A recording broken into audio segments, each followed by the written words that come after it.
مومن کی نشانیوں میں سے ایک نشانی یہ ہے انما المؤمنون الذین اذا ذکر اللہ وجلت قلوبهم واذا تلیت علیہم آیاتہ زادتہم ایمانا وعلی ربہم یتوکلون.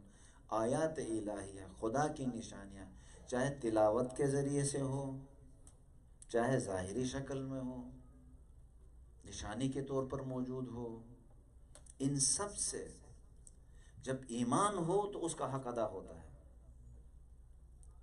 الذین آتیناہم الکتاب یتلونہ حق تلاوتہ اولئک یؤمنون بہ ومن یکفر بہ فاولئک هم الخاسرون.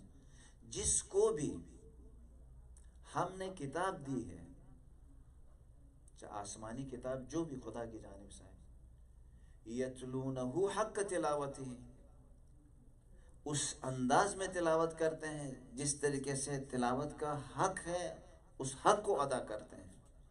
امام جعفر صادق علیہ الصلوۃ والسلام سے پوچھا گیا کہ حق تلاوت کیا ہے؟ حق تلاوت کے کئی مراحل ہیں، ان میں سے کہ صحیح طریقے سے پڑھنا، سمجھنا اور تدبر کے ساتھ عمل کرنا. توجہ ہے یا نہیں؟ غور و فکر کے ساتھ. کیوں قرآن کریم میں اتنی تاکید کی ہے غور و فکر پر؟ تعقلون، تتفکرون، تتذکرون، تتدبرون، تدبر، تعقل، عقل سے کام لینے کے لیے. لا یعقلون، لا یعقلون حیوانات کے لیے، زیادہ تر منحرف افراد کے لیے استعمال ہوتا ہے. کیوں ایسا ہے؟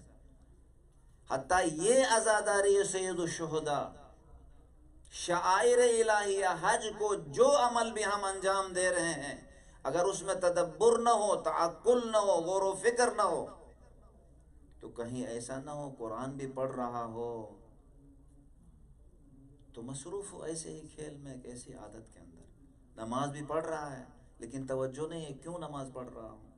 توجہ ہے یا نہیں ہے؟ حج کے سارے اعمال انجام دے کے واپس آ رہا ہے، لیکن کیوں میں حج پہ گیا ہوں؟ کیوں صفا و مروہ کے درمیان میں دوڑا ہوں؟ کیوں میں نے طواف کیا؟ اگر وہ تدبر نہ ہو، وہ تعقل نہ ہو، ہدف مشخص نہ ہو، تو اس عبادت کے اثرات مترتب نہیں ہو سکتے.